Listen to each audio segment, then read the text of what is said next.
better if you bring your questions and you ask us because I know many of you might have already started doing some research and maybe planning, considering different options and different countries, different majors, and so on.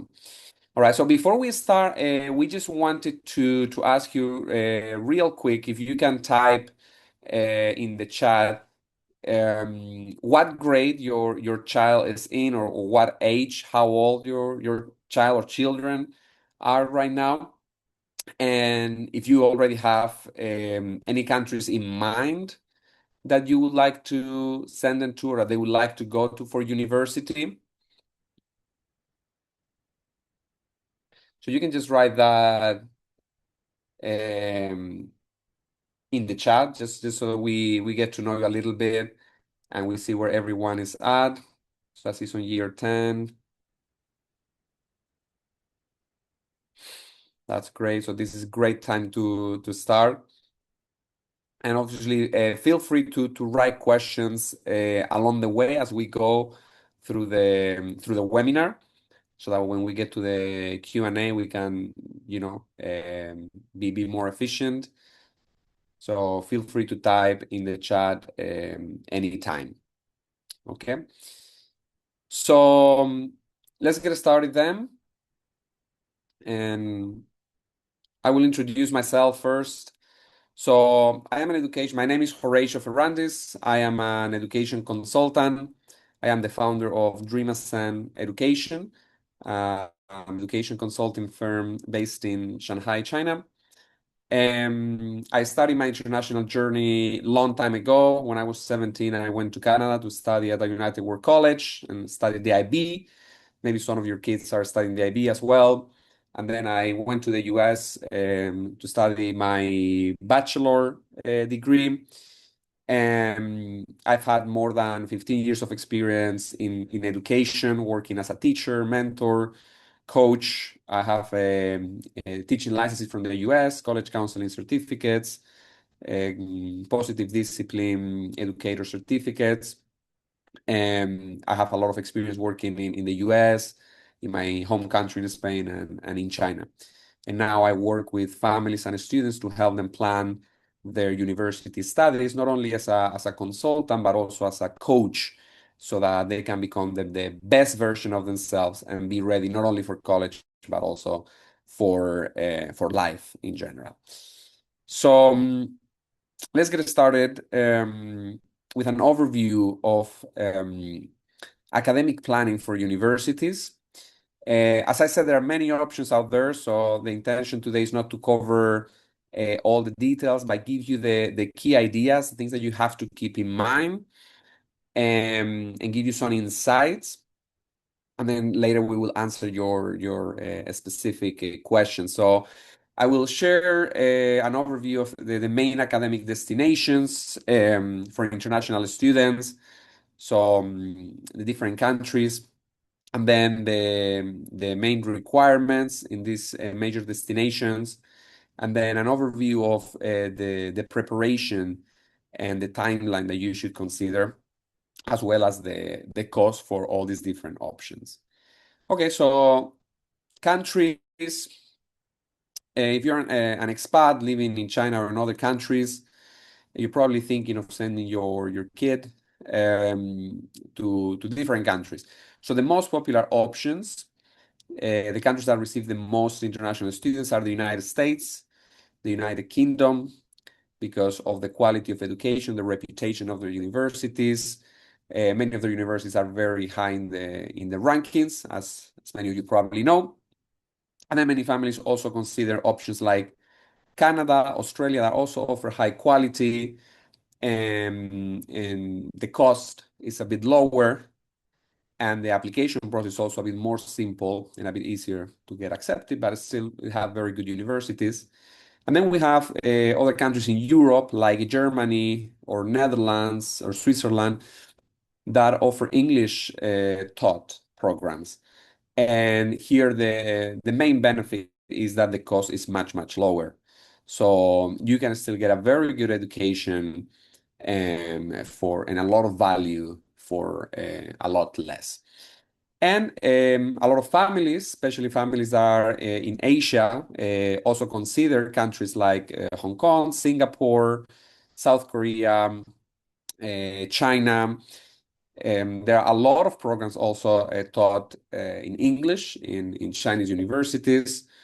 And these are very good options. Of course, if your kids, speak those languages, maybe they are interested in Japanese or in Korean or Chinese, and they're fluent, they might also study in those languages. Those are options for sure. I also have a lot of students who are going to these countries studying in those languages.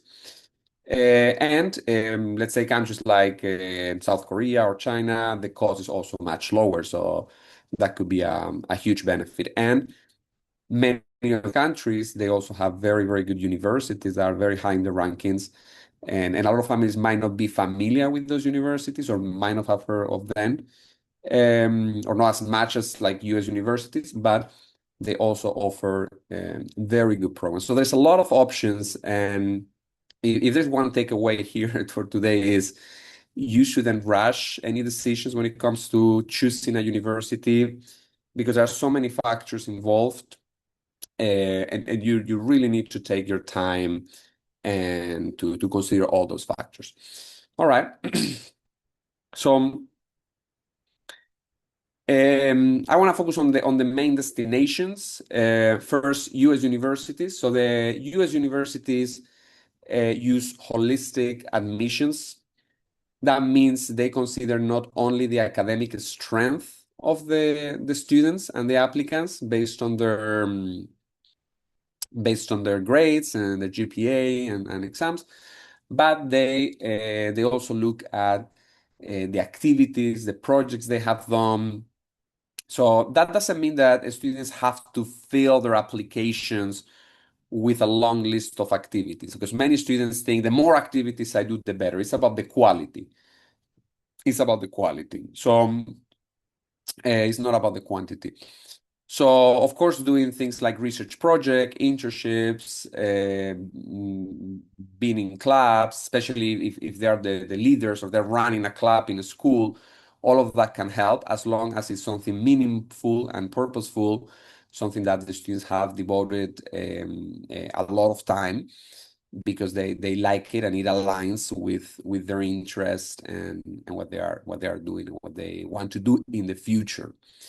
But yeah, applications for the US are a bit more complex. Students not only have to submit the transcripts, GPA, they have to take standardized exams, submit obviously English proficiency exams, recommendation letters, a lot of essays, in some cases interviews as well.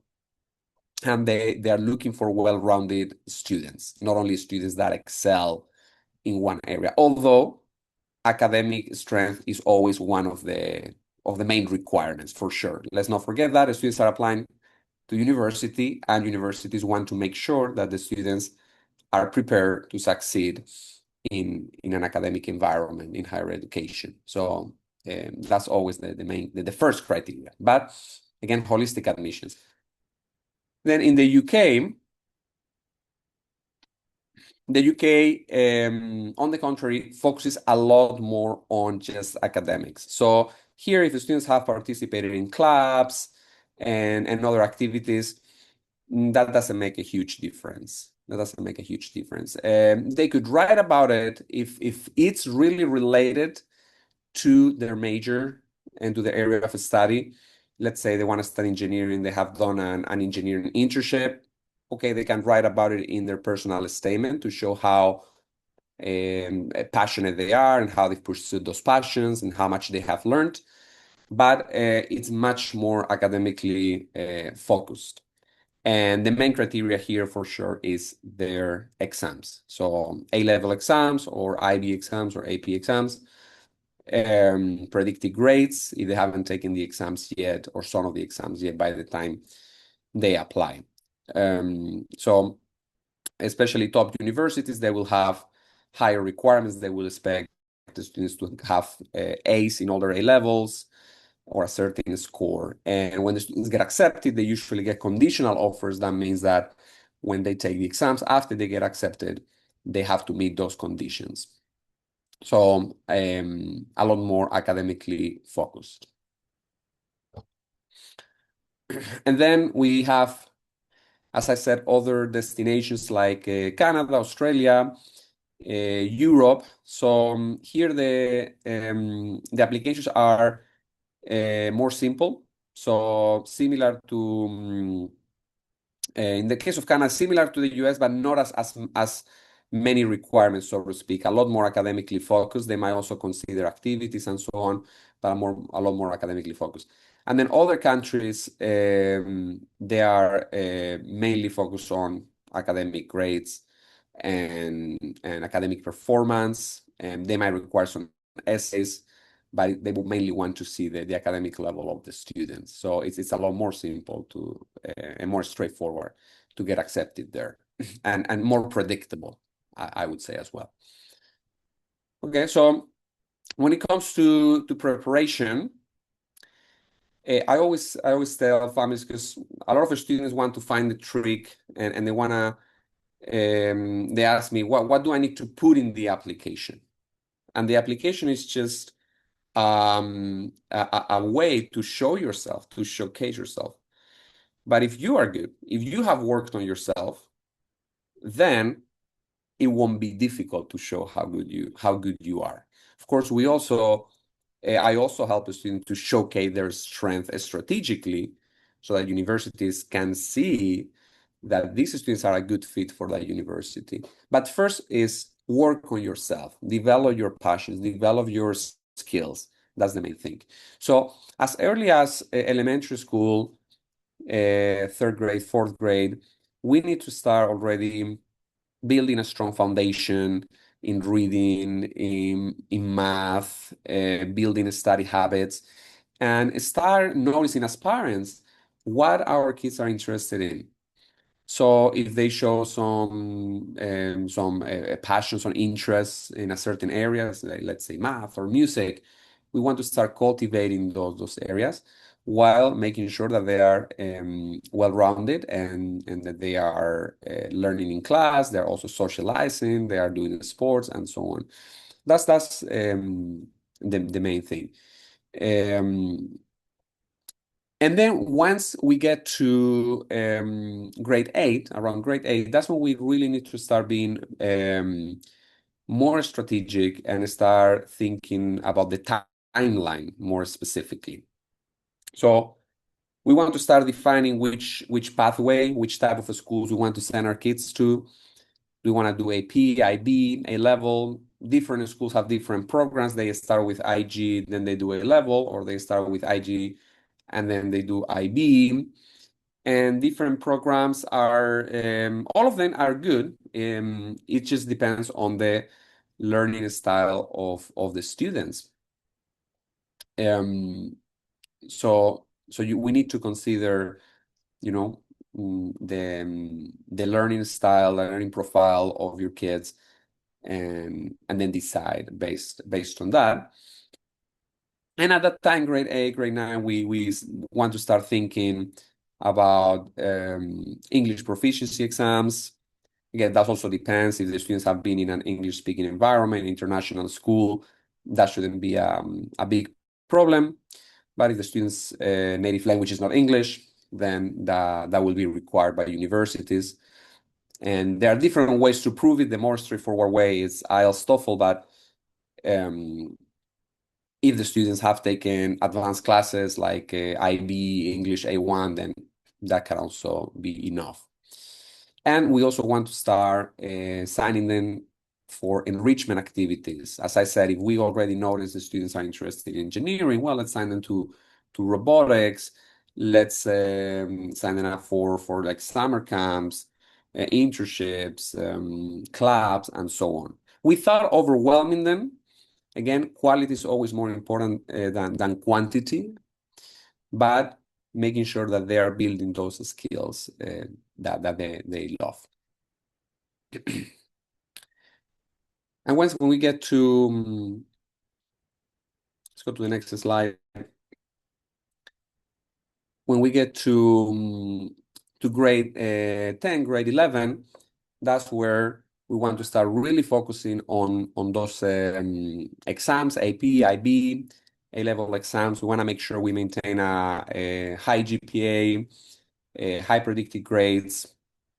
That's non-negotiable if we are aiming for a top university.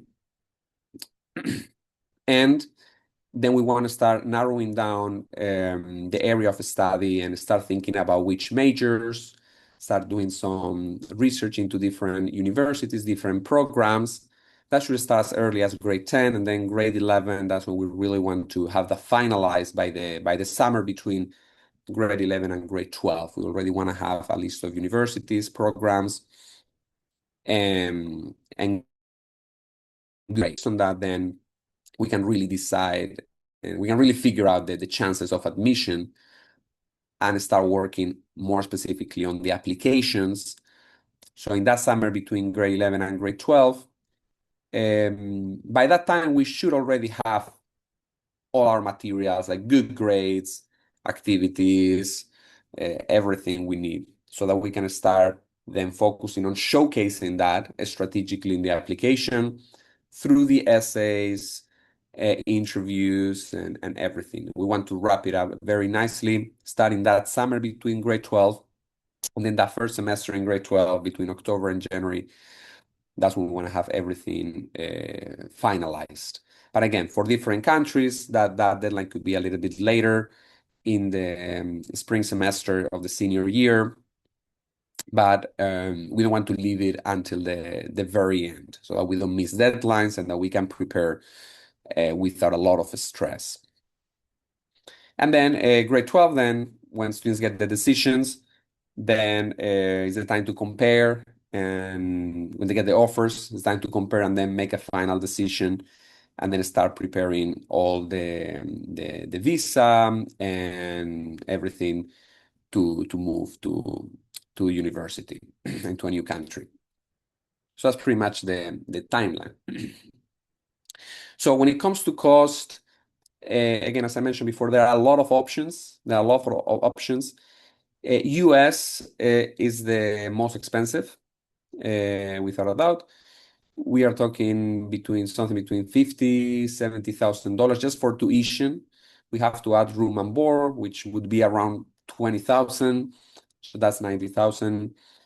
Now, if students get accepted to a top university, like let's say Ivy League, they could get financial aid. Ivy League universities are need blind. That means they will cover the cost if families can prove that need. The only difficulty is to get accepted, for sure. And then other universities in the US, like tier 2 universities, tier 3, might also offer scholarships. So students can also, aim for that. And then we have public universities that for international students, the students have to pay full tuition, so there's no discounts. So it's going to be but it's much easier to get accepted, of course. And then the United Kingdom, the advantage is that undergraduate programs are 3 years only. So that's going to save quite a lot overall. This is one less year, obviously. And the cost also depends a lot on the program, the university. The major makes a huge difference. Medicine, a lot more expensive. CS, a lot more expensive than other programs. So it could really range from £20,000 to £70,000.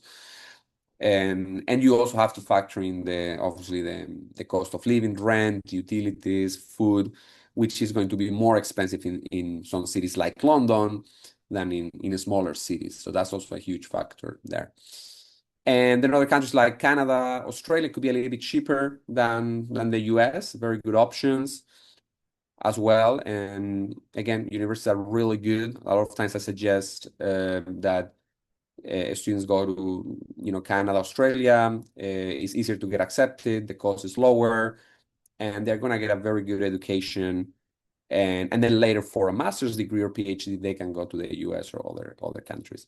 And then Europe, again, that's the cheapest option. That doesn't mean universities are not good. On the contrary, there are also a lot of very good universities, and students usually in Europe, European universities are very academically focused, and they have a very strong background to then apply for a master's degree or even start working right after undergraduate degrees. So students get a really good education there.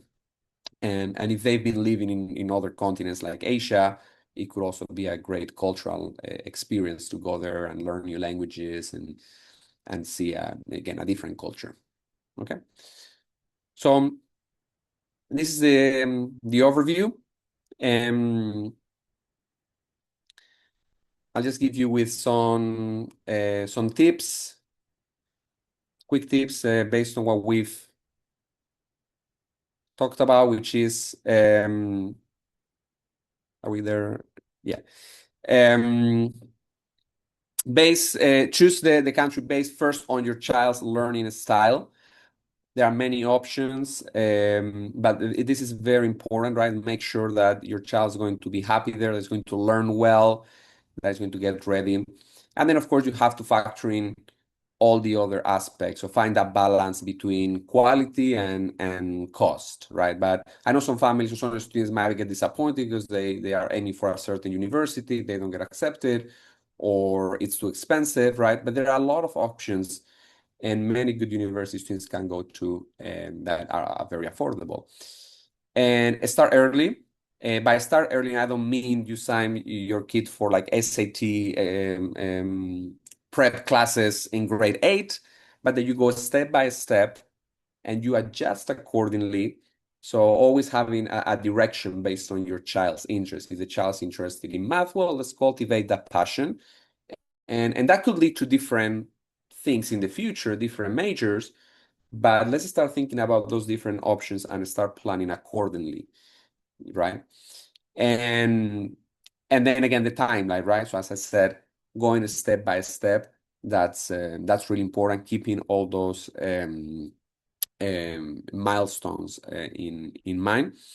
And as I said, this process it could be really stressful. There's so much information, and getting a consultant, that's the advantage is that a consultant can help you understand all the options and make sure that you do not miss any information, any opportunities, and that your child will get the best options for themselves based on their interests and their goals, as well as a stronger preparation based on those goals. All right, so I'll pass it on to Armando, that is going to talk about how to also prepare financially, as we just discussed, the cost of university.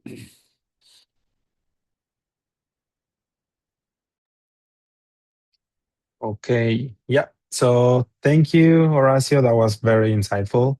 And even myself, I'm already taking notes because, as I mentioned, I have kids quite early, two and well, almost two and almost five. So not there yet, but it's good to start just having ideas of what to expect when it comes to academic planning. But my part now is talking about the financial planning, which this one actually starts quite early. Well, ideally, there's always options, even if you have less time.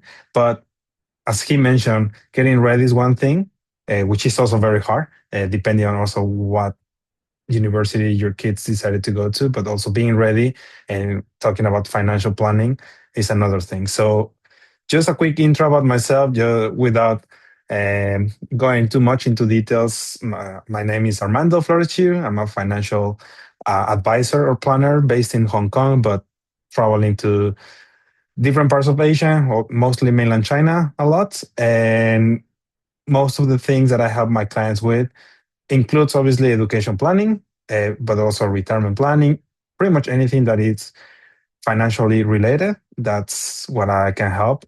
Ideally on international setting. So we try to look for international options, again, based on all these different goals, uh, including property investment, life insurance, and other aspects that overall give us some financial stability to help us with our goals.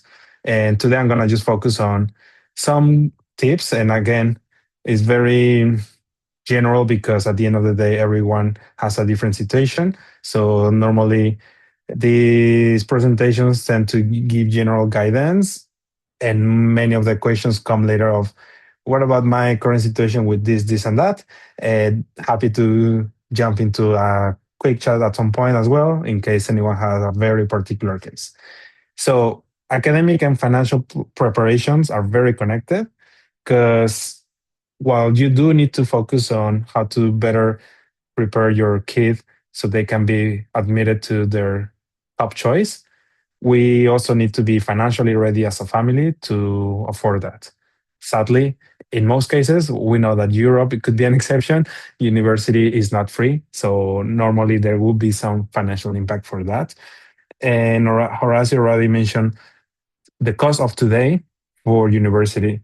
However, if your kids are not going to university now, but maybe 5 years from now, 10 years from now, 15 years from now, and maybe because right now I assume most of the audience today are maybe their kids are year 8, 10, 12, but you may also have younger children who you could also start preparing financially for that university.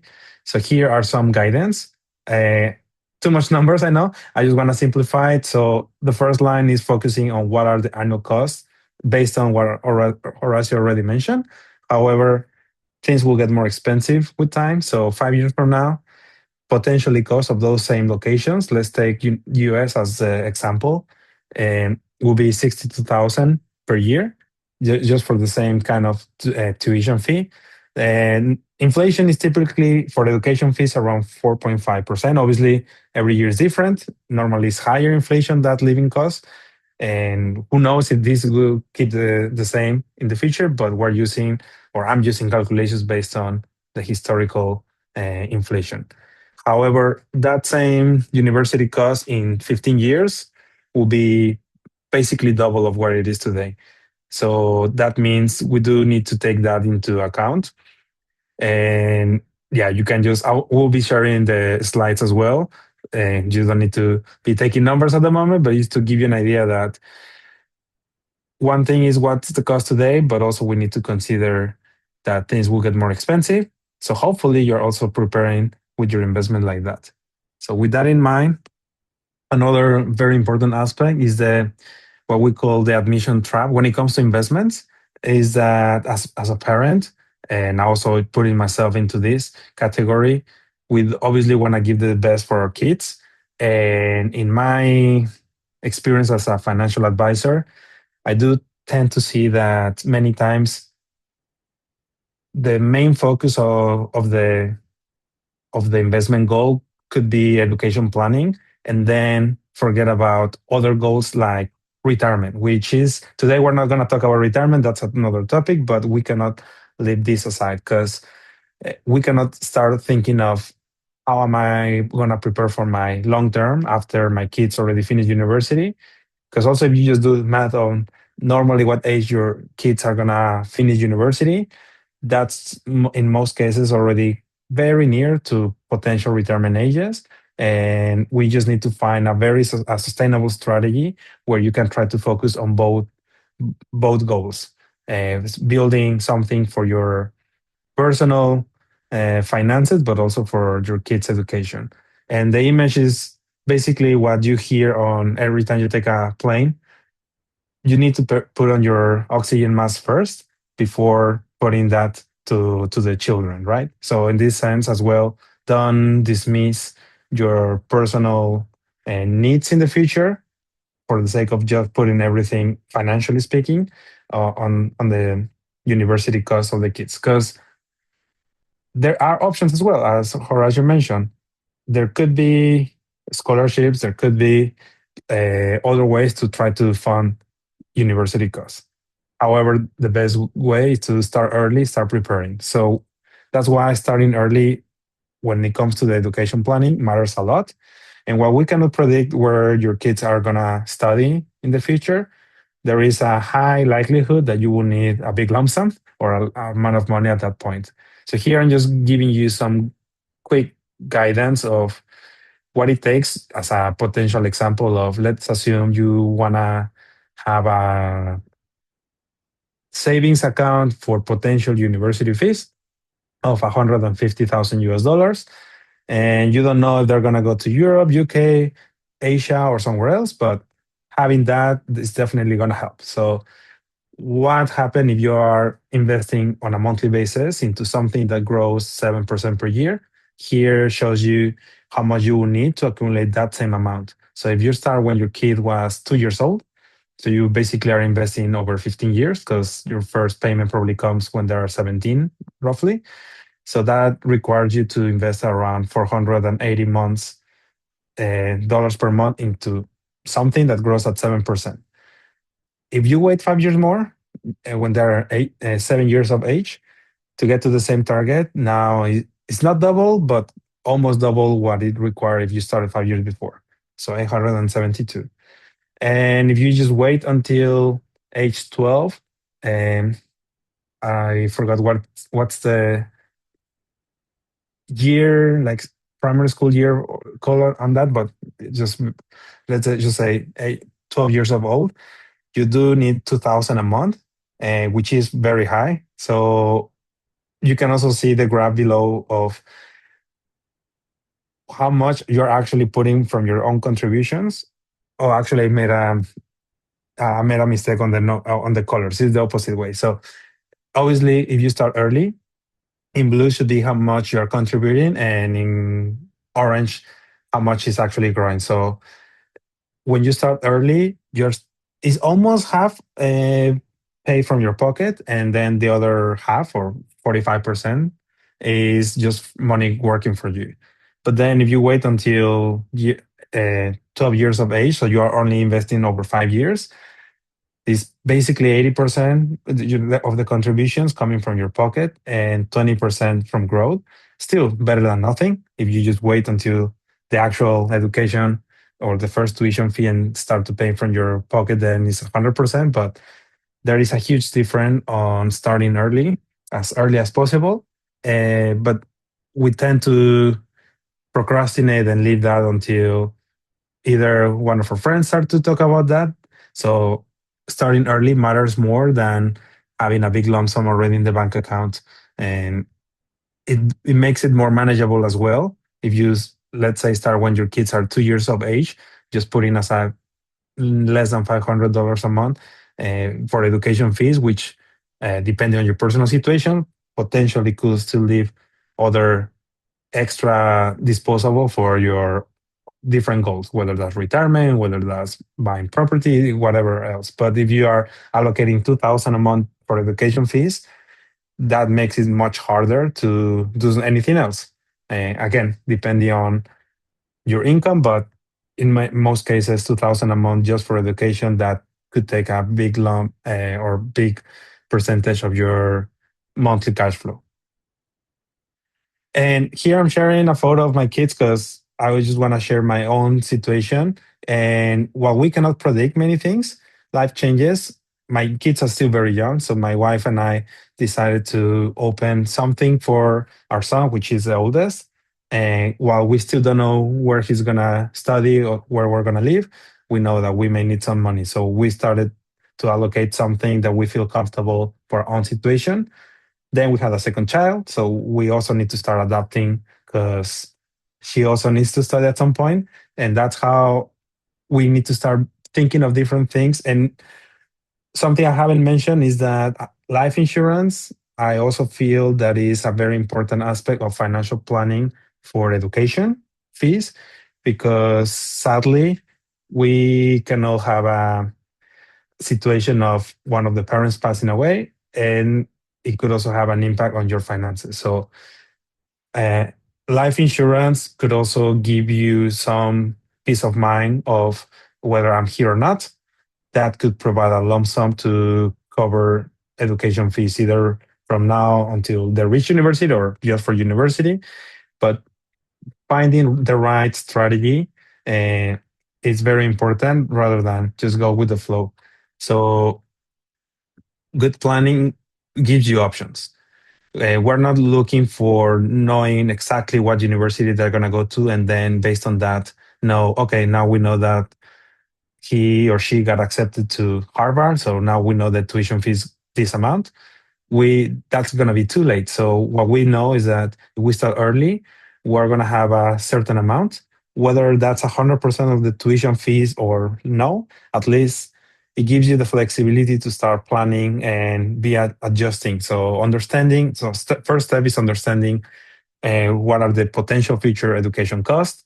Also start reviewing where you are today, whether you already have existing plans for that. That in many cases, I see that many parents, especially if they started their journey back in their home countries, sometimes they do start something locally, which helps maybe while they were in that situation. But when they move overseas, that's where and kids start going to international schools or bilingual schools, they start getting exposed to other kind of lifestyle where their friends start to plan about going to Canada, US, places that maybe back in your home country you were not exploring, but now they're exposed to an international life. So you also need to start thinking like that as well. So I always use the phrase of not just live like an expat, you also need to invest like an expat. And that also comes to education planning. So your maybe your idea of sending your kid to your home country is still an option, but maybe it's not the first option anymore for your kids. And the most important thing, try to create something realistic that is sustainable long term. And while we cannot control whether you are gonna be in Asia or in China in the next 2 3 years, you still can find financial options that give you the flexibility to adjust as your life changes. So with that in mind, I don't know if Horacio wanted to mention anything about this last slide that I meant that I missed to share. Uh, Well, and I just wanted to put some resources yes. there. We were gonna share everything later, but I thought it was just in case of some people have just started doing some research. These are some good places to look into. But again, I think we can open, to for questions if people have questions, because that's probably the most useful. Yeah, correct. So for questions, feel free to use the chat box here, so we can try to guide you. At the end of the day, you can also contact us, and we'll be also reaching out to send you. So everyone who register will receive both the recording of this email plus of this presentation plus this file. And at that point, you can also get back to us if you want to connect to have, or if you have specific questions. But we can also open the floor now for anyone who does want to know something in particular, whether that's academic or financial. uh, so let's give some moments and see if anyone feels uh, urgency on any specific topic. I do have one question from you, Horacio, as an outsider, and just from your point of view, or because I know that you guide many families on this. Um, what is the main destination that you see this year or getting more traction? Yes, so as I mentioned, US is still the first destination by total number of students, international students, but that's changing. Again, because of what we said, cost is very high, and unless students get accepted to top universities, let's say Ivy Leagues, that have this reputation, and families can afford it, then families will try to make the effort if they can afford it. But then many families are thinking, well, I mean, what's the difference between sending my child to the US to a public university that it's okay, it's a good university, but it's just as good as one in Hong Kong or one in Singapore or Australia, and it's much cheaper. So and I'm actually also recommending that to a lot of families. I'm saying, look, why not go to Hong Kong, or if you want to have like a more like different cultural experience, if you're already in China, go to Australia, and then you do your bachelor's there, and then after that you can do a master's or PhD or something else in the US if you want, or in Europe. So a lot of these Asian countries now are getting more and more popular. Japan, South Korea, Singapore, Hong Kong, China as well. China has very good universities, and there are a lot of students that are coming to China actually to study. Again, because the cost, the quality of life, and many people can also find jobs here later. So so yeah, I would say I wouldn't say like there's just one particular destination. What I'm seeing now, the trend is that it's diversifying a lot. It's diversifying. So before international education, it would be okay, US, UK, top universities. And now, again, many universities are very competitive in the rankings in other countries as well. They're starting to have a very good reputation. And then families are considering all the options, including cost, the quality of teaching, career opportunities, right? Because families also need to consider where their kids want to live and work later. If you go to the US and let's say you do a STEM major, you could stay there for 3 years with your student visa. That's a great opportunity to get work experience in the US in the industry. Afterwards, it might be a bit more difficult to get a visa there. And other countries, it might be easier to stay long term. I know some families in China, they consider going to Japan. That also involves maybe considering like if the family wants to stay in a certain country or they want to go back.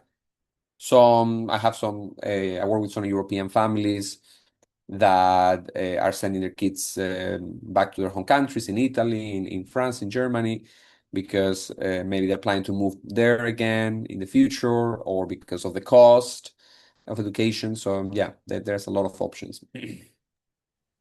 Yeah, and now that you mentioned about sending their kids back to their home country, especially when it comes to Europe and the UK, I do see that trend a lot where they do send them back so they can still get the local fees.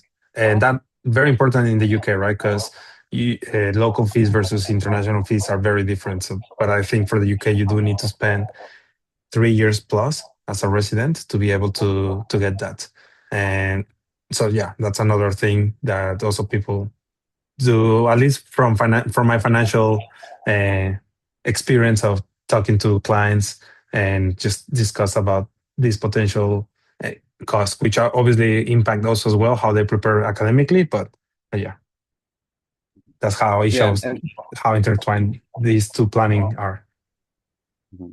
Yes, and I also want to follow up on that and reinforce this idea of early planning and getting some professional assistance, right? Because I mean, some families I understand they might think, well, we have college counselors in the school. College counselors, they have to work with hundreds of students, so you cannot really get personalized attention. Students will do their own research, but what happens is that students usually go to social media. They get a lot of answers from all these like social media forums. So they don't really have the big picture, right? They miss a lot of information because they don't delve in deep, right, in detail, right, into all those different options. And they kind of also follow the trends. So if they see that everyone is talking about these universities, that's where they want to go, and they do not consider again all these other possibilities that are so good for their future. And I had many cases of students that were disappointed because they were aiming their dream university was, I don't know, Carnegie Mellon or Johns Hopkins, and they didn't get accepted, and they thought that the university they went to was not as good or it's not what they wanted, and then it turned out it was amazing. Or some students that I convinced to go somewhere else because based on their personality or their learning style, I knew even though they wanted to go to a university because of the brand or the reputation, I knew it was not going to be very good for them based on their level and again their learning style and so on. And many students also meet this long-term vision, right? I'm planning that someone with experience and the knowledge might have, as you were saying, and that happens to me because I've also worked with you, right? And we've had these conversations financially. Okay, inflation. Okay, you might think now, what? I have enough money for this. Well, but in the future, it's going to be a lot more expensive. And are you going to be able to save at that rate? And if you consider all the expenses, right? And sometimes we don't have that vision. For me, for example, I'm not an expert in investment and savings. That's why I needed some help. And academically, the same thing. Many families don't know what visa options there are, and they think, well, I'll send my kid to the US and then he just stay there, or he wants to stay there. Well, do you know what options there are to stay there in terms of visa and so on?